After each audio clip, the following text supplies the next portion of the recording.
Hello प्यारे बच्चों, मैं शैलेंद्र विजय आपका अपना चैनल ZSVTC में आपका हार्दिक स्वागत करते हैं। आज हम आपके लिए MTS एग्जाम में मैथ्स के कुछ इम्पोर्टेंट क्वेश्चंस का सेशन लेके आए हुए हैं। तो चलिए समय को बर्बाद नहीं करते हुए हम लोग पहले क्वेश्चन का डिस्कशन कर लेते हैं। आइए, ये रहा आपका पहला क्वेश्चन। ठीक है, देखिए पहला क्वेश्चन क्या कह रहा है कि दो संख्याओं का अनुपात 5:6 है। ठीक है, यदि इन दोनों संख्याओं में 7 जोड़ दिया जाए तो अनुपात 6:7 हो जाता है। यानी कह रहा है कि ये 5:6 है और दोनों में हम क्या जोड़ रहे हैं, दोनों में हम +7 कर रहे हैं, तो ये संख्या क्या होता है, 6:7 हो जाता है। जब इस तरह के क्वेश्चंस आए तो आपको कुछ नहीं करना है, डायरेक्ट इसको डायगनली गुना कर दीजिए। देखिए ये हो गया 6 × 6 36 और 5 × 7 35। अब देखिए इसका डिफरेंस क्या है, इसका डिफरेंस 1 है, इसका डिफरेंस इसके बराबर होगा, यानी 1 रेशियो का वैल्यू कितना हो गया, 7। देयरफॉर रेशियो 5 का वैल्यू क्या हुआ, 5 × 7 = 35 और 6 का क्या हो गया, 6 × 7 = 42। यानी आपकी संख्या क्या हो गई, संख्या 1 हो गया आपका 35 और संख्या 2 हो गया 42। ठीक है, बस ऐसे क्वेश्चन को देखिए और इस तरह से बना डालिएगा। ठीक है, चलिए सेकंड क्वेश्चन को हम लोग देख रहे हैं। ठीक है, सेकंड क्वेश्चन क्या कह रहा है, 10 छात्रों ने बिस्कुट खाने शुरू किए, उनमें से एक ने, कितने स्टूडेंट थे, 10 स्टूडेंट थे, उसमें से एक ने 8 बिस्कुट खाया, 2 ने 6 बिस्कुट खाया, 3 ने 4 बिस्कुट खाया और 4 स्टूडेंट ने 2 बिस्कुट खाया। अब इसको दो तरह से सोच सकते हैं। पहला तो ये सोच सकते हैं कि इंटू कर दीजिए 8, 6 दूनी 12, 4 तिया 12, 4 दूनी 8, सब जोड़ दीजिए। जोड़ने के बाद पता चला क्या कि 20 and 20 कितना हो गया, 40। यानी 40 क्या हो गया, बिस्कुट हो गया। ये बिस्कुट खाया गया कितने स्टूडेंट द्वारा, 10 का। तो औसत निकालने क्या करेंगे, 4 से भाग दे देंगे, यानी प्रत्येक ने क्या किया, 4 बिस्कुट खाया। ठीक है, इसको दूसरा तरीका से भी सोचा जा सकता था, क्या 1 8 2 स्टूडेंट 6 3 4 एंड 4 स्टूडेंट 2। मान लेते हैं कि एवरेज 4 खाया, तो आप देखिए इसमें से कितना कम है, 2 कम है कितने स्टूडेंट के लिए, 4 स्टूडेंट के लिए। इसका मतलब 4 दूनी 8 कम है, इसने 8 कम खाया इसके तुलना में। अब देखिए ये क्या हुआ, इससे कितना अधिक है, 2, कितने के लिए 2, यानी इसने 4 अधिक, इसमें क्या है, 4 अधिक है। और फिर देखिए तो इससे कितना अधिक है, 4 1 के लिए +4। देखिए तो 4 4 8 -8 = 0 हो गया। इसका मतलब एवरेज क्या हो गया, आपका 4 ही रह गया। आप इस तरह से भी इसको सोच सकते थे। ठीक है, चलिए दोनों में टाइमिंग से भी लगता है, आप जैसे भी बनाएंगे आपके लिए बेटर होगा। क्वेश्चन नंबर थर्ड क्या कह रहा है, सुन लीजिए। कह रहा है कि एक व्यापारी ने अपनी वस्तु क्रय मूल्य पर बेचता है या बेचने का दावा करता है, परंतु वह 1 किलोग्राम के स्थान पर 950 ग्राम वाट का प्रयोग करता है। इस गलत माप के कारण उसका लाभ प्रतिशत ज्ञात कीजिए। सीधा सा कुछ नहीं कीजिएगा, पूछ रहा है गेन प्रतिशत, तो वो कितना प्रयोग कर रहा है, नीचे लिख दीजिएगा कितना देना था उसको, 1 किलो यानी 1000 ग्राम देना था। आप 950 दे रहा है, तो कितना नहीं दे रहा है, जो नहीं दे रहा है उसको ऊपर लिख दीजिएगा और परसेंटेज पूछ रहा है, इसके 100 से गुना कर दीजिएगा। देखिए तो 19 × 5 = 95, यानी 100/19, यानी 5.5/19% का गेन हुआ। क्लियर, एकदम कुछ नहीं, एक लाइन में बनेगा। और यदि आप अच्छा प्रैक्टिसर हो जाइएगा तो ये मौखिक बन जाएगा। चलिए क्वेश्चन नंबर 4। क्वेश्चन नंबर 4 कह रहा है कि एक नल किसी टंकी को 15 मिनट में भर सकता है। ध्यान से सुनो, ये एक टंकी है, ये 15 मिनट में इसको भर सकता है, और एक दूसरा नल इसको 20 मिनट में खाली कर सकता है। ये इसको 20 मिनट में खाली कर सकता है। ठीक है, कहता है कि टंकी पहले से आधी भरी हुई है, मतलब ये आधा पहले से किया हुआ काम है। तो कहता है कि शेष आधी टंकी को दोनों नल एक साथ खोलने पर कितने समय के बाद भर देगा। कुछ नहीं कीजिएगा, इस दोनों का एलसीएम ले लीजिए। क्या लीजिएगा? एलसीएम। एलसीएम कितना हो गया आपका? 60। इससे भाग दीजिए, कितने मरते में जाएगा? 4 मरते में। नीचे लिख दीजिए। इससे भाग दीजिए, कितने में जाएगा? 3 मरते में। ये खाली करता है और ये भरता है, इसलिए इसके सामने प्लस साइन, इसके सामने माइनस साइन, यानी 60 मिनट। 60 मिनट में क्या होगा? ये पूरा का पूरा टंकी भरेगा, लेकिन टंकी तो आधा भरा हुआ है, इसलिए क्या हो गया? रिक्वायर्ड टाइम क्या हो जाएगा आपका? 60/2, यानी 30 मिनट में वो आधा टंकी भर देगा। क्लियर? कहीं पर कोई दिक्कत आपको नहीं? Very good. क्वेश्चन नंबर 5 को देख रहे हैं। क्वेश्चन नंबर 5 कह रहा है एक स्क्वायर यानी एक वर्ग की भुजाओं को आधार मानकर, यानी एक वर्ग है, ध्यान से देखिएगा, ये एक वर्ग है, इसके साइड्स को बेस मान करके इस पर एक समबाहु त्रिभुज खींचा। मतलब देखो, ये समबाहु त्रिभुज खींचा, मतलब ये भुजा और ये भुजा बराबर है। मान लेते ये भुजा ए, तो ये भी ए और ये भी ए। और कहता है समबाहु त्रिभुज का क्षेत्रफल और वर्ग के विकर्ण पर खींची गई समबाहु त्रिभुज, यानी वर्ण का विकर्ण, यानी अब देखो क्या है, ये डायगोनल है, यही इसका विकर्ण है, और इस विकर्ण को मानकर इस पर भी समबाहु त्रिभुज। अब देखो तो अगर ये भुजा है तो विकर्ण क्या होगा? √2a, यानी ये होगा। तो इस त्रिभुज का भुजा क्या हो गया? साइड क्या हो जाएगा? इसका साइड हो गया √2a, और इसका साइड क्या हो जाएगा? इसका साइड हो गया a। बताओ इसका एरिया क्या हो जाएगा? √3/4 साइड स्क्वायर। इसका एरिया क्या हो जाएगा? √3/4 साइड स्क्वायर। अब रेशियो पूछ रहा है क्या? कि इस त्रिभुज और इस त्रिभुज का, मतलब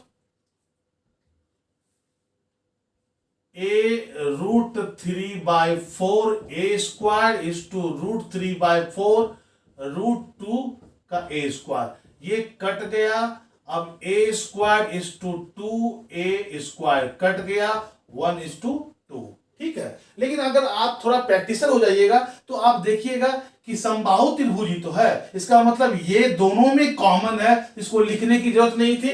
डायरेक्ट आप आंसर क्या लिखते?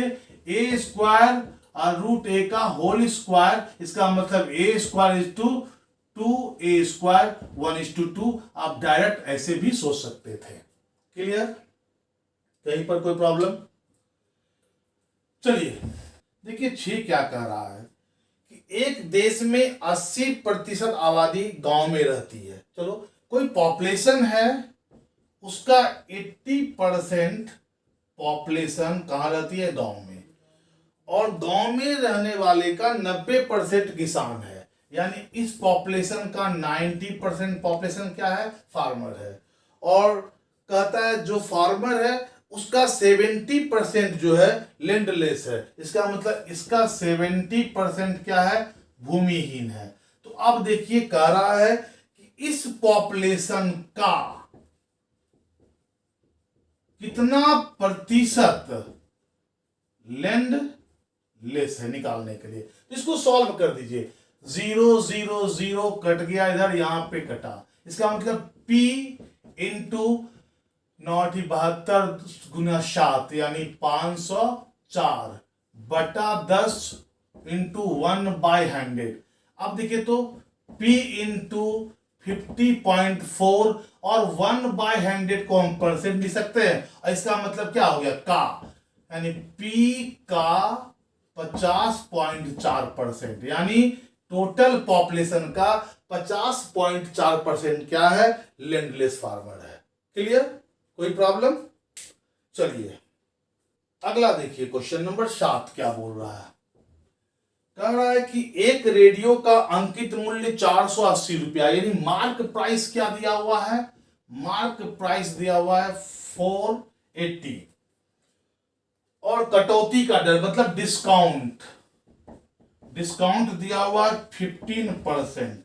तो कहता है कि डिस्काउंट अमाउंट बताइए। सीधा सा क्या कीजिएगा, आप इसका 15% निकाल दीजिए, सीधा सा निकालिएगा। तो ध्यान से सुनिएगा, ये कट गया, ये 3 हो गया, ये 2 हो गया, ये 24 हो गया, मतलब क्या हो गया, 72, यानी 72 रुपया क्या है, यही डिस्काउंट अमाउंट है। क्या हुआ, डिस्काउंट अमाउंट है, यानी 480 रुपया का चीज 72 रुपया कम में बेचा जाएगा, और आपसे यही पूछा जा रहा है। ठीक है, चलिए क्वेश्चन 8 देखिए।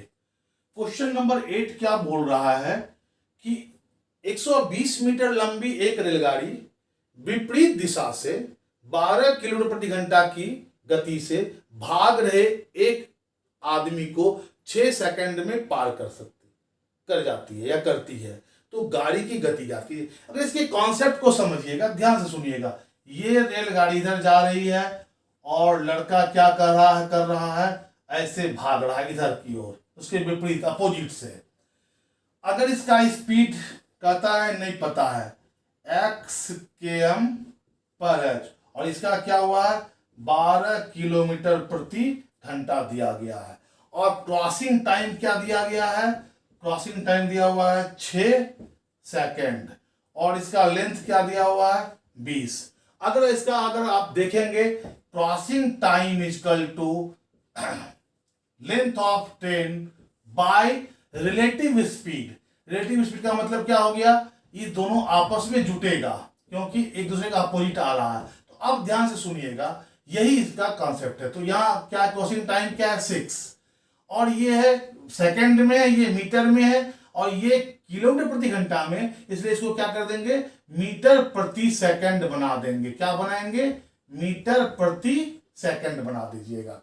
अब देखिए तो क्या हो गया, इसको इस साइड ले जाइए, 6 × x + 12 5/18 = 120, ये 3 टाइम्स में कट गया, यहां हो गया 5x + 60 = 360, 360, x = 300/5 = 60, क्या 60 km/h। इसको ऐसे भी सोच सकते थे कि ध्यान से सुनिए तो, कि भाई बताइए, स्पीड बताइए क्या होगा जब 120 मीटर को 6 सेकंड में पार करेगा। तो क्या हुआ, 20 मीटर प्रति सेकंड स्पीड होगा। क्लियर, और ये 20 मीटर प्रति सेकंड स्पीड क्या हो जाएगा, x + 12 किलोमीटर को बना दीजिए, ये दोनों इक्विवेलेंट हो जाएगा। तो इसको 5/18 से गुना कर दीजिए, तो ये 20 मीटर प्रति सेकंड हो जाएगा। अब इसको सॉल्व कीजिए, तो क्या हो गया भाई, 5 यहां से देखिए 4 मरते में कट गया, और 72, यानी x + 12 = 72, x = 60, और x क्या माने हुए हैं, km/h माने हुए हैं, इसलिए km/h। वेरी गुड, आप ऐसे ही बना सकते हैं, आप इस तरह भी सोच सकते हैं। ठीक है, वो आप देखेंगे जब प्रैक्टिस करने लगेंगे तो खुद ये चीज आने लगेगा आपके पास। चलिए क्वेश्चन नंबर 9 सिंप्लीफिकेशन है, ये सर्ट्स का प्रॉब्लम है। ठीक है, √8 × 5√3 × 81 by 12√3 × 15 √5√42। अब देखिए, इसको सॉल्व करने के लिए एक स्टेप थोड़ा सा इजी कर दीजिए, 2√7। देखिए तो 2√2, 5√3 और 9 बाय 12√3, ये हो गया √3 इंटू √5 इंटू 5, देखिए 7×6 = 42, यानी √6 इंटू √7। अब √7 से √7 कट गया, देखिएगा क्लियर, ये 5 से ये 5 कट गया, √3 से √3 कट गया।